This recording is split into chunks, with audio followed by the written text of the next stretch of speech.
Aimez-vous lire? Je te l'ai dit plus de 20 fois. Quand vous lisez, ne laissez pas l'auteur décider pour vous.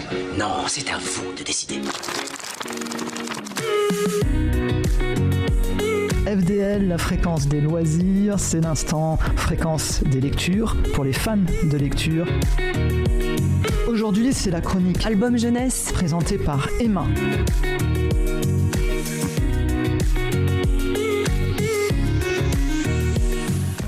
Eh bien bonjour chers auditeurs et auditrices de FDL sur le 100.4.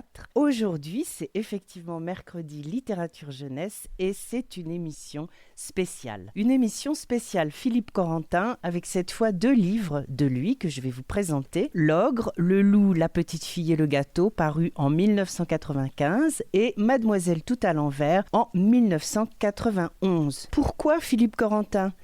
Parce qu'à Moulins, en ce moment, se tient au musée de l'illustration jeunesse une exposition qui s'appelle Scrogneux, l'exposition la plus mieux, qui a commencé fin décembre 2023 et qui va s'achever le 16 juin 2024. Sur ce célèbre et incontournable illustrateur, c'est une exposition qui lui rend hommage car il nous a quittés en novembre 2022, à l'âge de 86 ans. Cette exposition rassemble plus de 200 dessins originaux qui ont été choisis par l'artiste et prêtés par la famille. Il y a aussi des animations et des ateliers autour de son œuvre. Pour plus d'informations, je vous donne le numéro de téléphone du musée de l'illustration jeunesse, à Moulins donc. C'est le 04 70 35 72 58. Vous pouvez aussi consulter le site, c'est www.musée.allier.fr. Je vous donne aussi l'adresse, pourquoi pas, c'est au 26 rue Voltaire à Moulins et les horaires. C'est fermé le lundi et c'est fermé exceptionnellement le 1er mai. Sinon,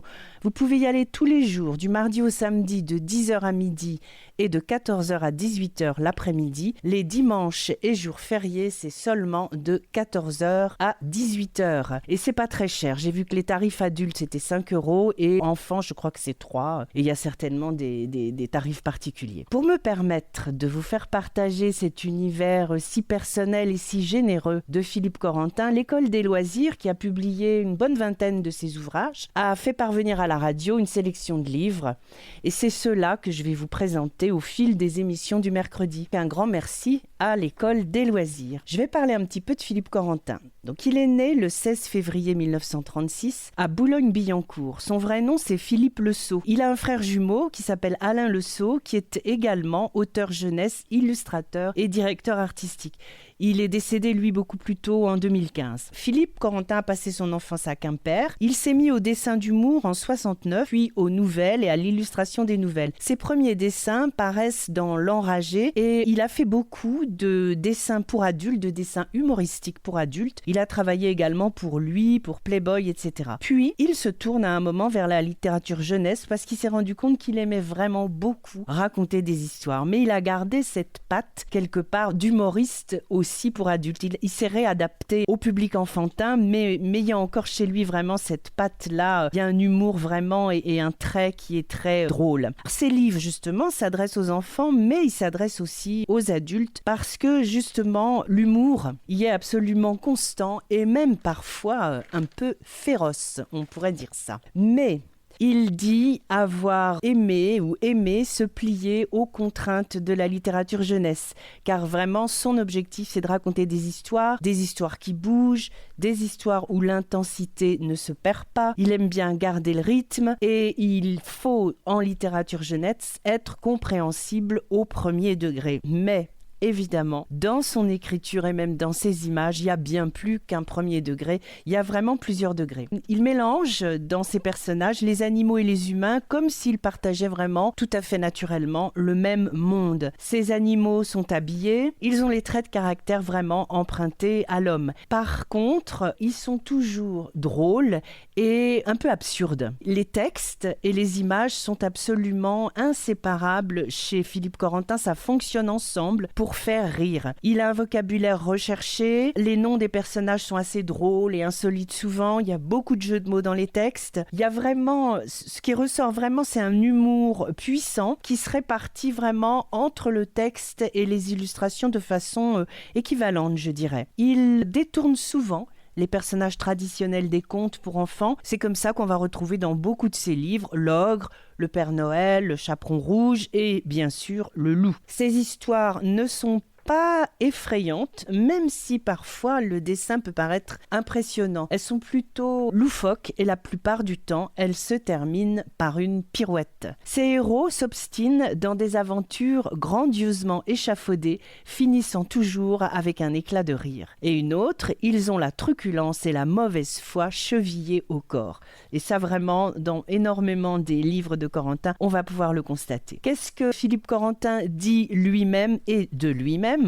Il dit « J'essaie de faire rire les enfants, c'est tout. Je veux les réveiller et non les endormir. » Ensuite, on l'a aussi interrogé sur la façon dont il s'y prend pour faire un livre, par quoi il commence. Alors, il dit déjà qu'il met beaucoup de temps pour faire un livre, entre 1 et 2 ans. Et puis, ce qui lui apparaît d'abord, c'est la première phrase. Elle émerge comme ça un jour. Et ensuite, une fois qu'il a cette première phrase, il cherche les images qui collent avec cette première phrase pour créer un ensemble cohérent. Puis ensuite, lui vient la fin de l'histoire. C'est-à-dire la première phrase, elle lance l'histoire. Et puis, lui, la fin, c'est très important. Il aime la notion de chute. Et d'ailleurs, c'est pour ça que dans la plupart de ses livres, on voit bien que la chute, elle est très travaillée. C'est vraiment toujours une pirouette humoristique ou quelque chose. Et dans les livres que je vais vous présenter, notamment L'Ogre, vous allez voir, la fin, elle est vraiment très drôle. Il se dit lui-même qu'il cherche la cohérence, le rythme. Il fait beaucoup d'essais entre le texte et l'image pour qu'il y ait vraiment une symbiose.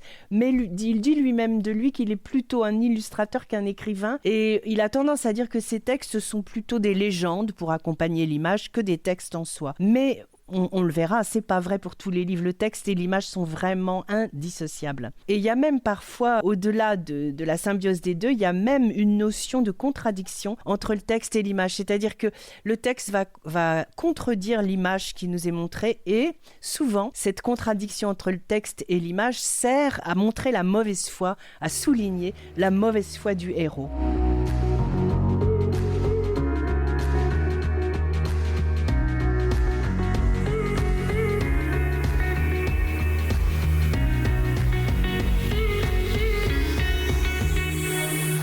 Et oui, je suis avec vous et Philippe Corentin. Cette fois-ci, je vous présente un livre qui s'appelle L'Ogre, le loup, la petite fille et le gâteau, paru en 1995 à l'École des loisirs. C'est un format à l'italienne, il fait 19,31, donc c'est un rectangle qui s'ouvre, comme classiquement. Et il a un dispositif assez original parce que quand on l'ouvre, il y a une demi-page à l'intérieur qui se tourne. C'est-à-dire que toutes les illustrations sont en pleine page, mais il y a parfois des demi-pages qui s'ouvrent et du coup, il y a une partie de l'image qui reste statique et l'autre qui avance. C'est assez intéressant parce que justement, le principe, c'est qu'il y a des personnes, notamment dans ce livre-là, qui attendent. Donc ceux-là, ils ne bougent pas. Le paysage, il ne bouge pas. Mais dans le paysage, il y a un élément qui bouge puisqu'on tourne cette moitié de page et c'est une autre image derrière. La mise en place de l'histoire, elle se fait dès la couverture du livre parce que quand on regarde la couverture du livre, on est déjà dans le début de l'histoire. Il n'y a pas de commentaire autre que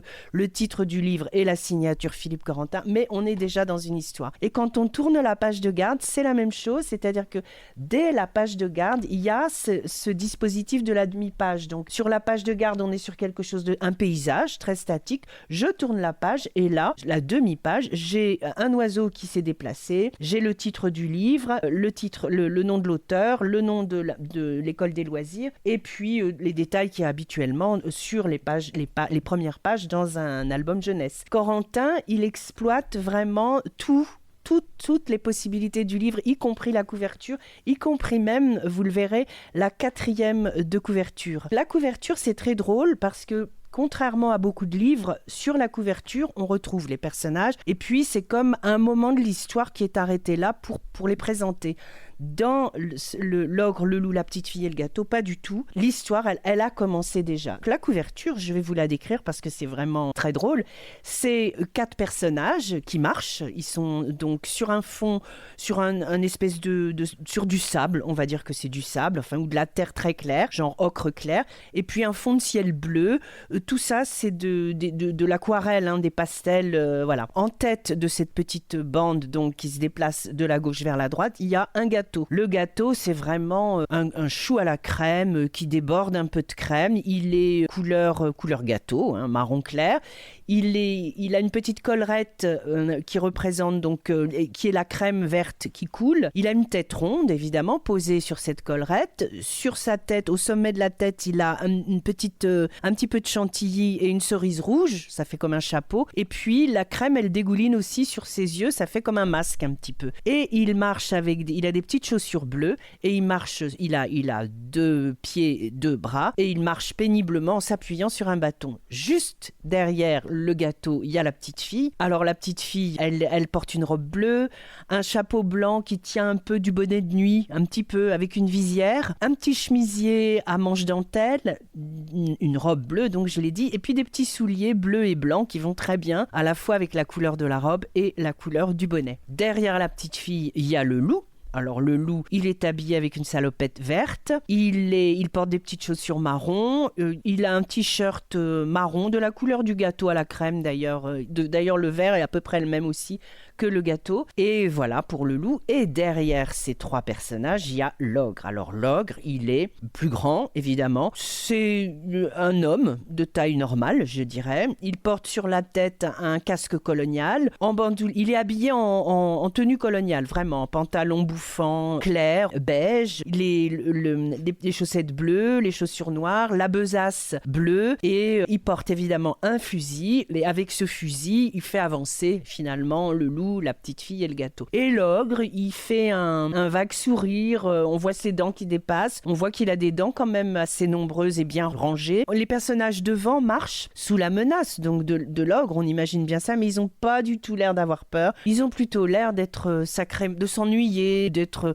un peu embêtés, mais pas du tout terrorisés. Ça, c'est juste la couverture. Et déjà, dans la couverture, on a toute l'idée du livre. L'histoire, c'est très simple. Donc, l'ogre a chassé, il ramène ses prises, et puis il faut qu'il rentre chez lui, et chez lui, c'est un château qui est de l'autre côté de la rivière. Pour pouvoir traverser cette rivière, il a un petit bateau. Dans ce petit bateau, il ne peut pas mettre toutes ses prises à la fois, donc il va devoir faire des allers-retours entre la berge et son château pour pouvoir emmener tous ces personnages. Et la question, c'est comment il va s'y prendre pour que le loup ne mange pas la petite fille ne mange pas le gâteau. Enfin bon, c'est presque... On connaît un peu cette histoire, c'est une opération mathématique finalement. On va avoir une succession de scènes comme ça où on va voir que l'ogre réussit finalement à transporter tout le monde, mais enfin il est malin l'ogre, comme c'est dit à plusieurs reprises dans le livre, mais l'ogre est malin parce qu'il comprend très vite que s'il commence par le gâteau, s'il laisse le loup et la petite fille de l'autre côté, le loup va manger la petite fille. S'il commence par la petite fille, le loup va manger le gâteau. S'il commence... Enfin bon, bref, c'est très compliqué, mais il arrive à s'en sortir. Sans arrêt, Corentin donc dessine tout ça, et c'est amusant parce qu'il rajoute justement dans son dessin des détails dont il n'est pas question dans le texte, mais que nous, lecteurs, on voit, et du coup ça crée une complicité avec le narrateur parce que visiblement, ni l'ogre, ni les autres personnages ne voient ces détails. Et un de ces détails qui n'est pas des moindres, c'est que dans l'eau, il y a des crocodiles qui attendent patiemment. À chaque passage, il y en a un de plus. Alors il y a un hippopotame, il y a des crocodiles, enfin, il y a ces personnages qui finalement deviennent menaçants, et c'est assez drôle parce que donc c'est une succession de scènes, c'est toujours le même thème, c'est-à-dire comment faire passer les gens d'un côté à l'autre de la rivière, et on voit nous tous ces allers-retours incessants de l'ogre avec ces personnages, mais on voit aussi nous la menace grandir puisque nous lecteurs et en complices du narrateur, on voit les crocodiles qui deviennent de plus en plus affamés, je dirais, et évidemment ça se termine comme on l'appréhende, c'est-à-dire mal pour l'ogre. C'est vrai que dans le livre, jusqu'à la fin du livre, le livre est exploité dans sa totalité, et même à la dernière page, la dernière page du livre, c'est-à-dire ce qui correspondrait à la page de garde de la fin, il y a encore un nouvel épisode, c'est l'épisode de l'ogre. Bon, enfin, il y a encore un nouvel épisode, je vais peut-être pas vous le dire maintenant, et Et ce que j'ai pas dit aussi, c'est qu'on referme le livre et la 4e de couverture, représente 3 crocodiles sur un fond bleu qui ont la gueule grande ouverte. Et c'est vraiment amusant de voir à quel point Corentin a une maîtrise du dessin, il a une maîtrise du texte, il a une maîtrise de la mise en scène, une maîtrise du suspense, et il y a vraiment beaucoup d'humour parce que le texte est drôle, mais pas seulement, les dessins sont vraiment très très drôles, donc c'est assez enthousiasmant. Je vais essayer de vous décrire quelques pages. La première, ça démarre comme ça, hein, après l'histoire de la couverture que je vous ai racontée, de cette demi-page qui s'ouvre et qui fait avancer quelque part, qui fait avancer l'histoire tout en laissant les personnages et le paysage statique. Là, on entre dans l'histoire. C'est encore l'histoire d'un ogre. Mais celle-là, elle est rigolote. C'est donc un ogre, un gros ogre, un gros plein de soupe, qui revient de la chasse. Il en ramène un loup, une petite fille et un gâteau. Il est bien embêté, l'ogre. Le château là-bas, de l'autre côté, c'est chez lui. Mais pour traverser, il n'a qu'un tout petit bateau. Il ne peut prendre qu'un passager à la fois.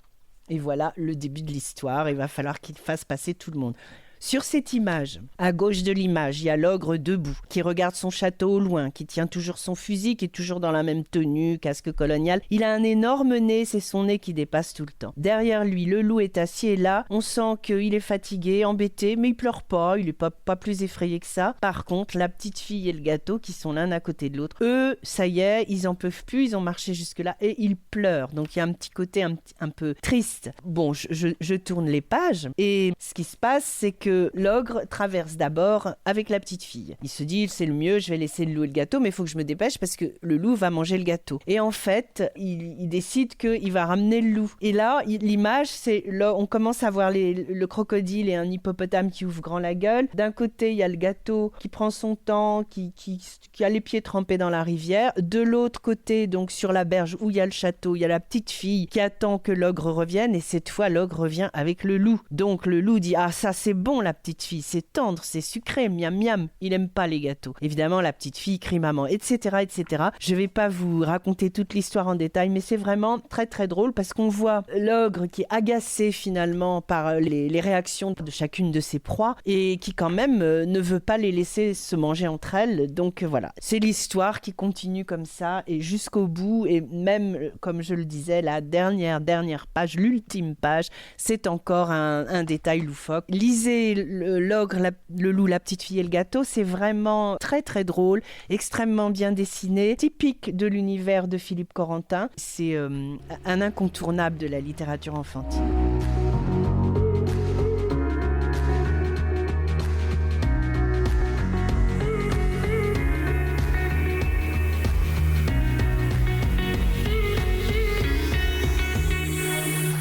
Je vous présente maintenant Mademoiselle tout à l'envers, toujours de Philippe Corentin. Il est paru en 1991 à l'École des loisirs. On le trouve en lutin-poche, dans la collection lutin-poche, ou encore en grand format, en 21-27. C'est l'histoire d'une cousine chauve-souris qui, après la mort de ses parents, est recueillie dans une famille de souris ordinaires. Il y a Totoche et Trottinette, qui sont le frère et la sœur Souriceau, Chiffonnette, qui est cette chauve-souris. Sa venue dans la famille bouleverse évidemment les habitudes des souris. Mais après méfiance et hésitation, les 3 cousins deviennent les meilleurs amis du monde. Donc c'est un livre à la fois qui montre un climat familial d'amour, vraiment. Tout le monde s'aime, le papa, la maman souris, les petits, et ils accueillent aussi bien que possible cette cousine lointaine qui vient d'Amérique, qui est une chauve-souris, et on découvre donc évidemment que la chauve-souris n'a pas les mêmes habitudes, pas les mêmes mœurs que les souris habituelles, donc ils intègrent finalement dans leur famille quelqu'un de très différent. C'est donc un livre sur l'amour, la tolérance et bien sûr un livre qui ne manque pas d'humour. Je vais vous en décrire quelques images et prendre un peu comme ça, enfin j'ai repéré quelques pages. La surprise est encore plus grande quand Père Souris, l'ayant débarrassé de sa cape, Chiffonnette déploie 2 horribles ailes. Elle n'est décidément pas sympathique, la cousine. Et c'est une rouspéteuse. Elle ne veut pas dormir dans le lit qu'on lui a préparé, elle le veut la tête en bas. Donc en même temps qu'on découvre cette rencontre, on découvre aussi quelques petits éléments des mœurs des chauves-souris. Effectivement, elles dorment la tête en bas. L'image, c'est l'image d'une chambre à coucher, la chambre des enfants. Il y a table de nuit, bougie sur la table de nuit, gros édredon, gros oreiller, lit à l'ancienne, lit bateau à l'ancienne. Il y a deux grands lits installés l'un à côté de l'autre, mais ça ne convient pas à la souris. Qu'est-ce qu'ils vont faire? Alors, oui, j'oubliais de dire qu'ils sont habillés quand même, c'est un peu comme une autre époque. Les femmes souris, la maman souris et la petite souris sont habillées avec des robes longues, je dirais pas à crinoline, mais enfin des robes bien bouffantes quand même. Elles ont des petites choses dans les cheveux. Le petit garçon souris est habillé avec un pantalon, un gilet, une chemise blanche. Enfin, ça fait un peu rétro. Et voilà, et donc cette souris qui s'appelle donc Chiffonnette exige. Elle peut pas dormir dans un lit normal. On va passer la nuit à fixer le deuxième lit qui était préparé dans la chambre des enfants au mur pour qu'elle puisse dormir la tête en bas. Donc c'est tout un travail, mais on le fait toute la nuit et ça ne pose pas plus de problèmes que ça. Le lendemain, Chiffonnette dort toute la journée. Elle n'apparaît qu'au moment du dîner. Mère Souris, en son honneur, a préparé un ragoût de cuir de Russie et de la salade de bougie. Mais Chiffonnette n'y touche pas. Rien ne lui plaît.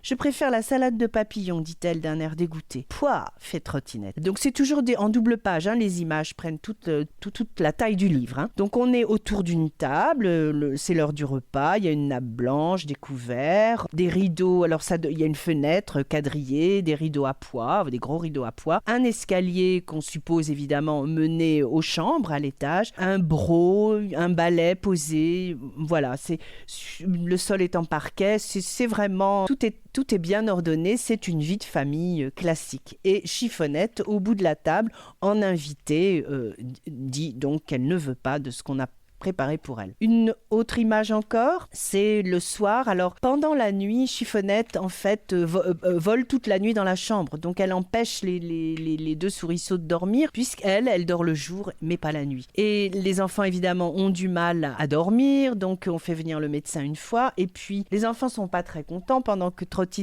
Chiffonnette dort. Ils critiquent un peu, ils disent oui, de toute façon, puisqu'elle mange, c'est dégoûtant, et puis elle est pas très jolie, et puis elle a des grandes oreilles, on dirait des oreilles d'âne. Enfin bon, bref. Mais arrive ce moment où Chiffonnette ne descend pas le soir pour manger. Le soir tombe, Chiffonnette n'apparaît pas au dîner.